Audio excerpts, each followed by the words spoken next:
Bismillahirrahmanirrahim. Assalamu alaikum, dear students. Hope you and your family in the best of health. Dear student, this lecture is for grade 10, subject chemistry, chapter number 14. This is my 28th lecture and I am your lecturer, Mrs. Saira Jamal. In this lecture, I'm going to talk about the topic Aurora Borealis. In the northern hemisphere, brilliant light display occur in the ionosphere.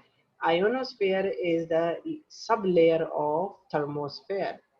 Thermosphere is the last layer or the fourth layer of atmosphere, and it is further divided into two layers, ionosphere and exosphere. The brilliant light display occur in the ionosphere.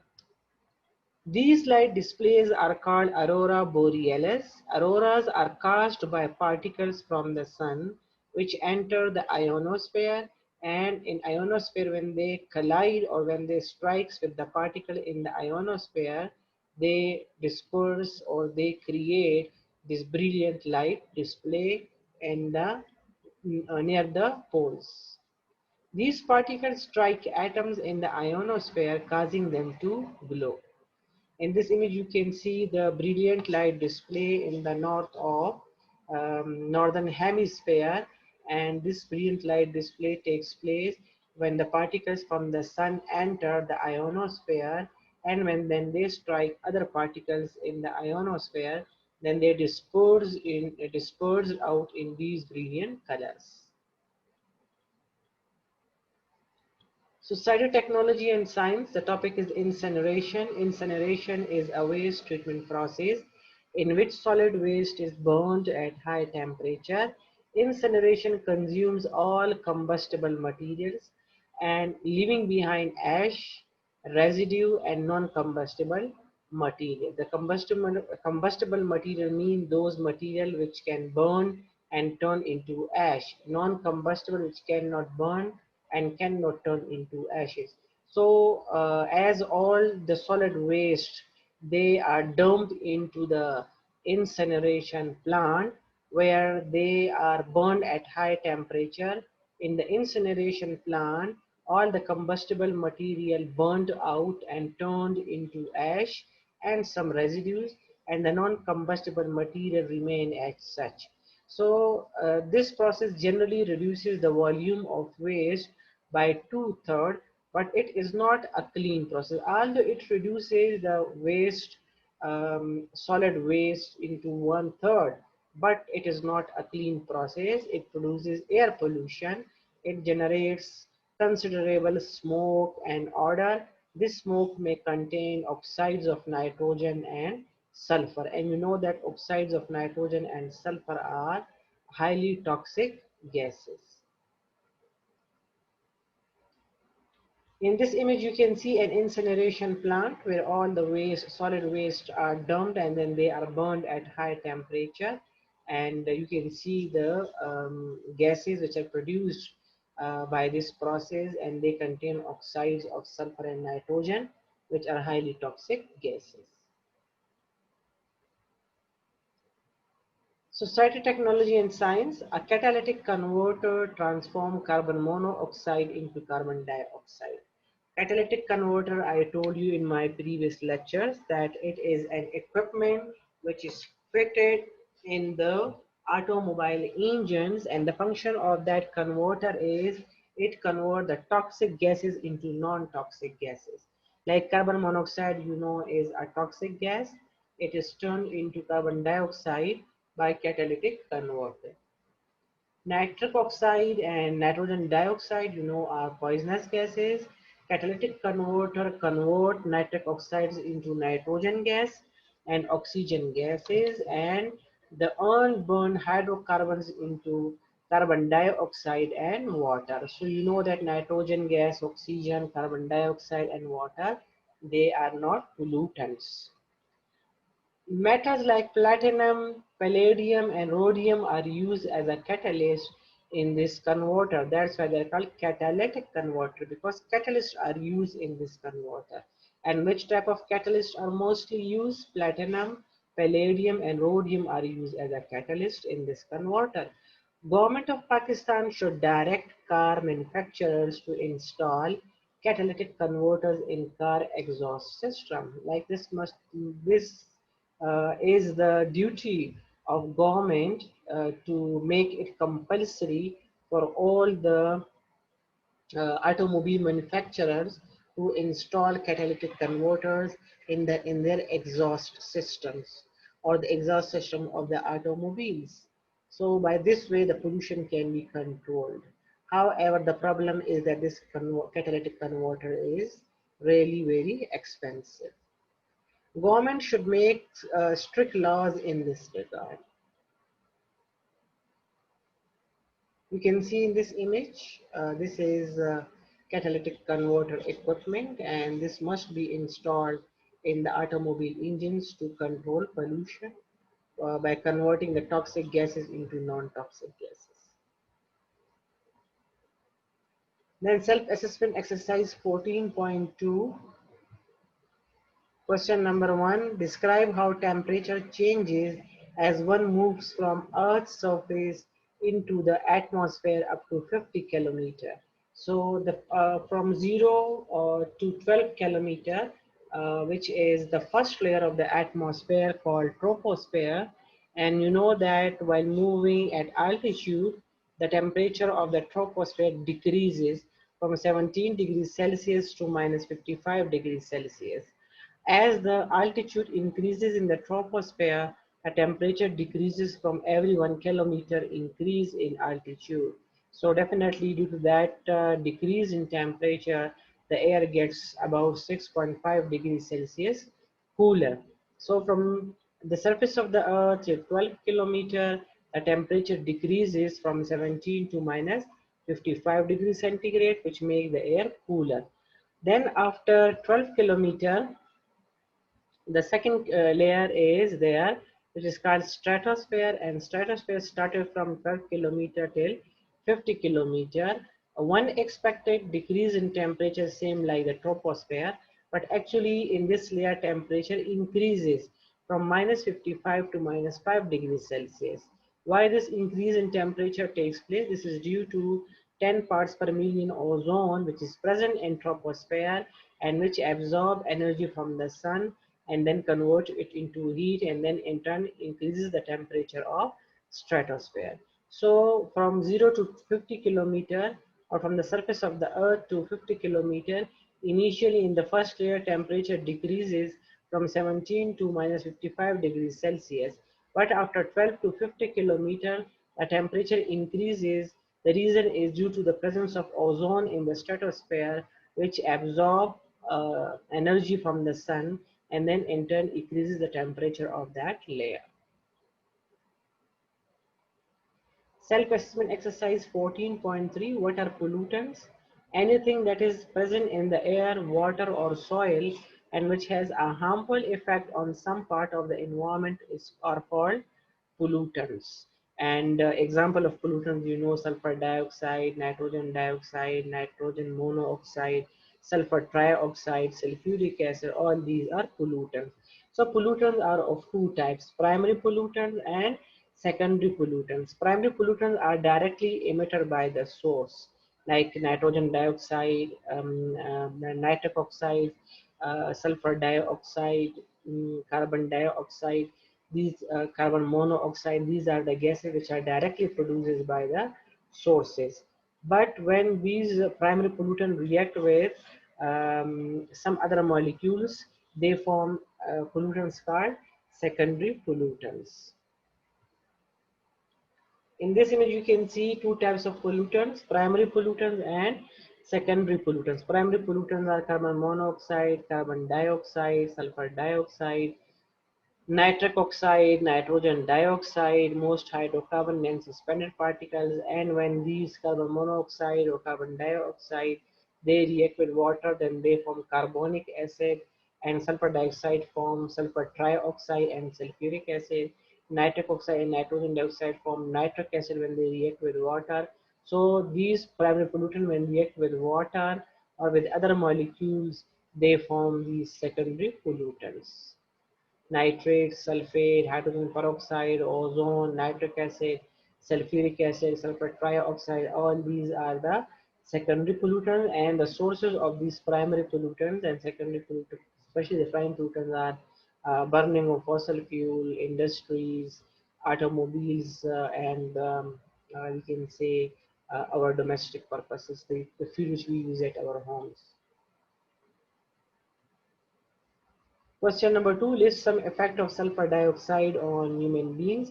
Sulfur dioxide is readily absorbed in the respiratory system, and it is being powerful irritant. It aggravates means increases the symptoms of people who suffer from asthma, bronchitis. Bronchitis, is a disease of bronchioles, emphysema when the alveoli of the lungs are damaged, and other lungs diseases are caused by the sulfur dioxide when it is absorbed in the respiratory system.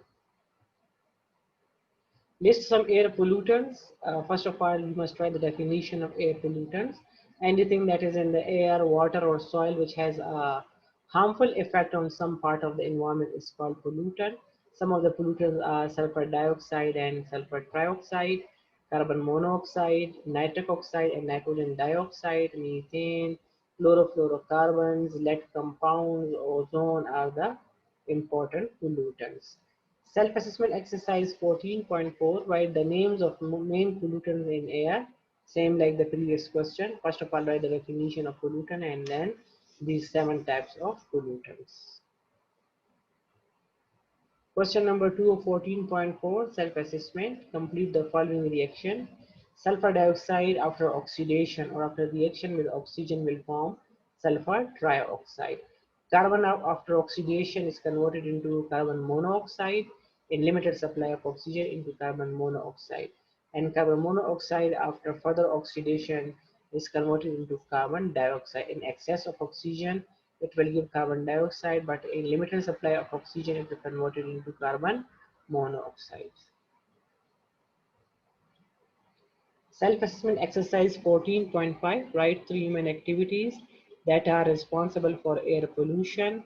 Question number 2, write 3 natural processes that are contributing in air pollution. And question number 3, list main sources of the following air pollutants, like how sulfur dioxide, carbon monoxide, and nitrogen dioxide are produced in atmosphere. What are their sources?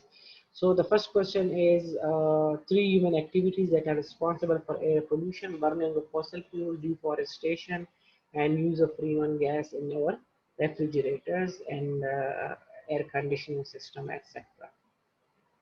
Write 3 natural processes that are contributing in air pollution. Natural processes, some natural processes are the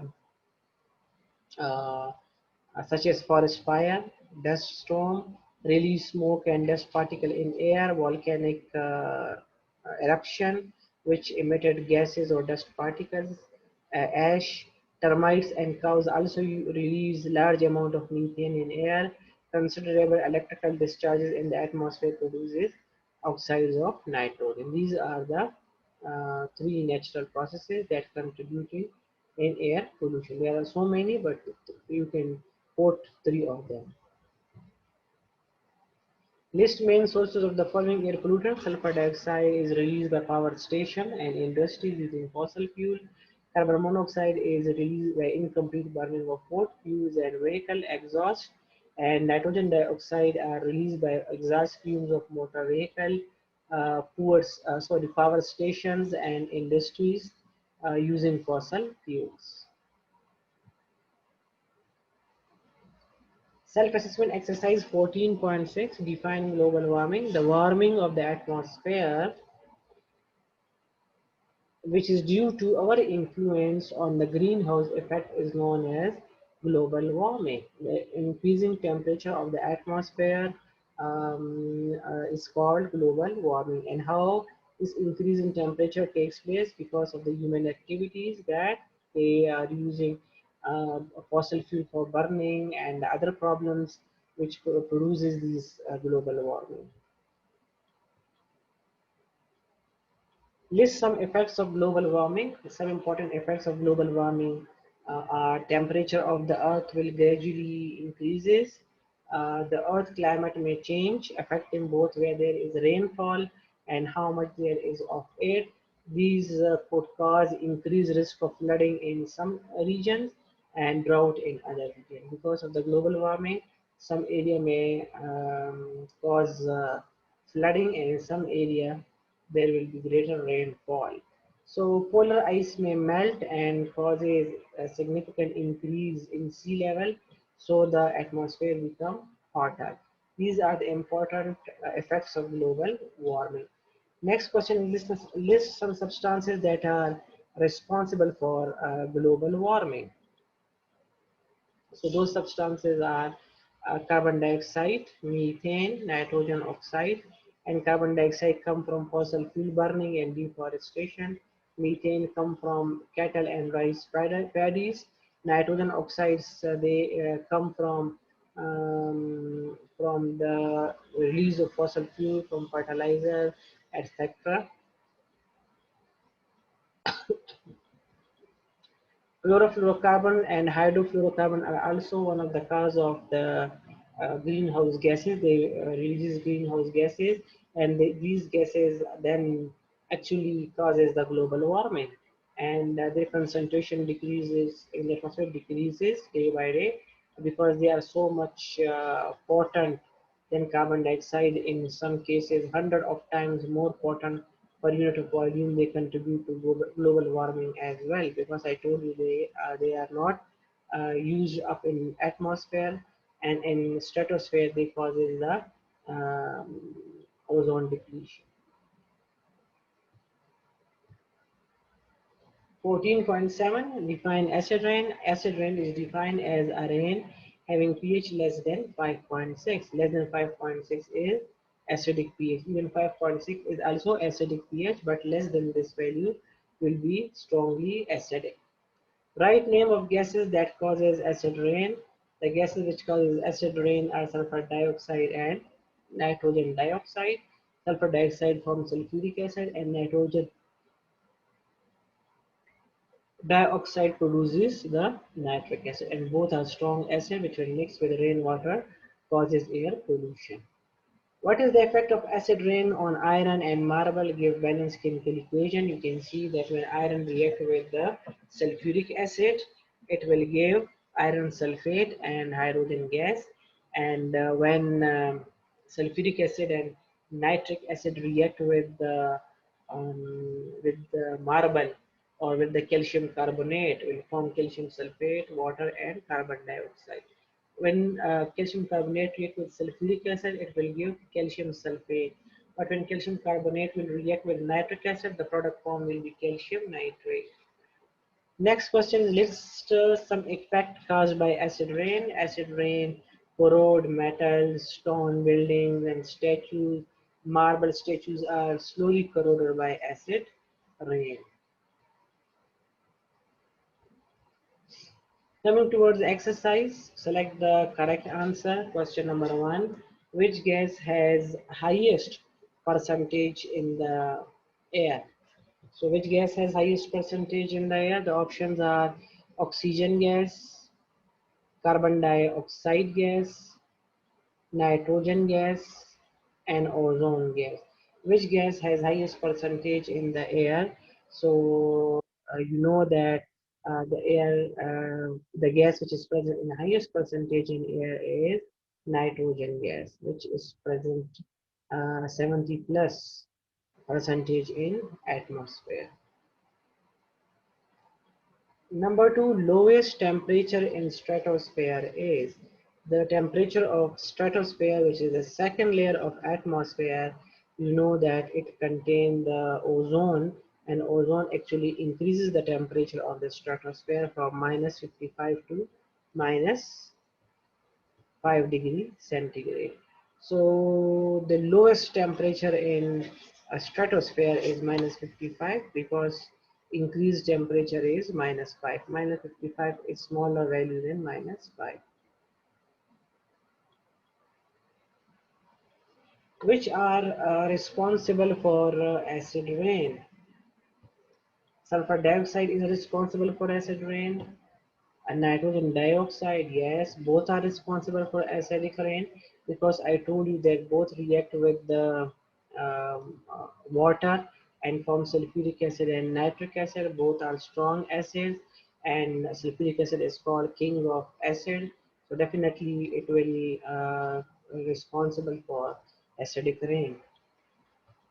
So both sulfur dioxide and nitrogen dioxide are responsible for acid rain, not ozone, which is a reddish brown gas. All the gases we thought that they are colorless, but actually there are some gases which have color. One of the gas which has reddish brown color is nitric oxide, nitrogen dioxide, sulfur dioxide, or ozone. So the correct answer is nitrogen dioxide. Nitrogen dioxide is actually a brown, reddish brown gas.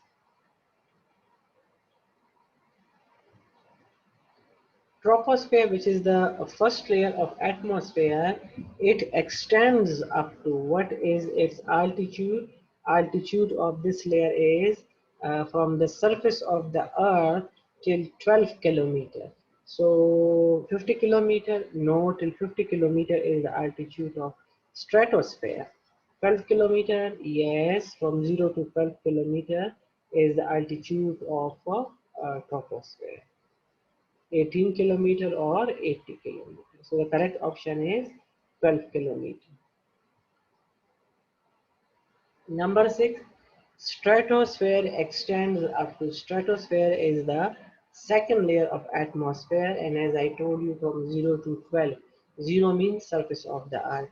From 0 to 12, from the surface of the earth till 12 kilometer, there is a layer of the atmosphere which is called troposphere, and after 12 to 50 kilometer is the second layer of the atmosphere which is called stratosphere. So the altitude of stratosphere is 50 kilometer.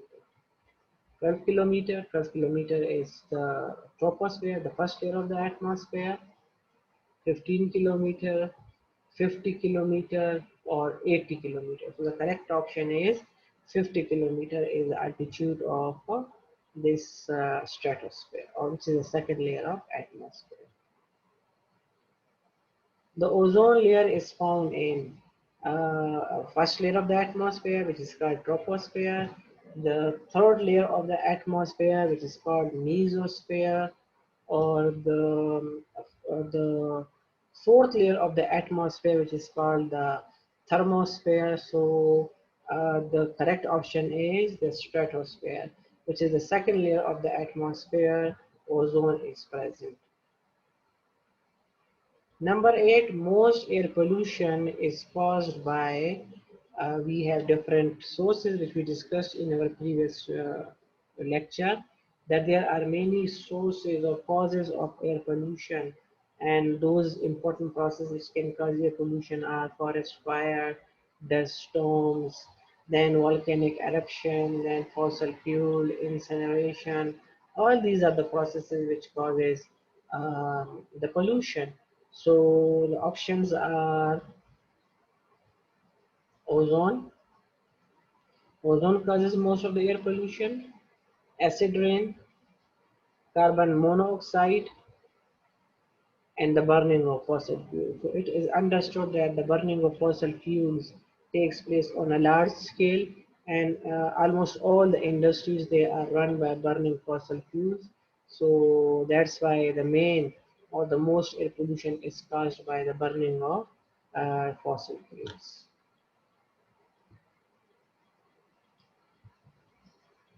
Which layer is closest to the earth? If someone asks you which layer is closest to the earth, so you know that there are four layers of the atmosphere: troposphere, stratosphere, mesosphere, and thermosphere. So thermosphere, which is the fourth layer of the atmosphere, it is actually closest to the sun. And the first layer of the atmosphere, which is troposphere is closest to the earth. So thermosphere is closest to the sun, and uh, the troposphere, which is the first layer of the atmosphere, that is closest to the earth because its altitude started from 0 to 12 kilometer, which shows that the first layer of the atmosphere is closest to the earth. the troposphere, the mesosphere, the thermosphere, or the stratosphere. So as troposphere is the first layer of the atmosphere and it is closest to the Earth, so it is troposphere. The last MCQ is the outermost layer of Earth atmosphere is, as I told you now, that the innermost layer of the atmosphere is which is closest to the Earth is troposphere, and which is farthest from the Earth is the thermosphere. The options are the troposphere, the mesosphere, the thermosphere, or the stratosphere. So the thermosphere, which is closest to the sun, it is the outermost layer of the atmosphere. This is all about the atmosphere and layers of the atmosphere and different problems caused by the pollutants in these layers of the atmosphere. We discussed their altitude, their temperature, composition, all. So, dear students, hope you understand this lecture. The remaining questions of the exercise, inshallah, we will do in our next lecture. Till then, take care. Allah Hafiz.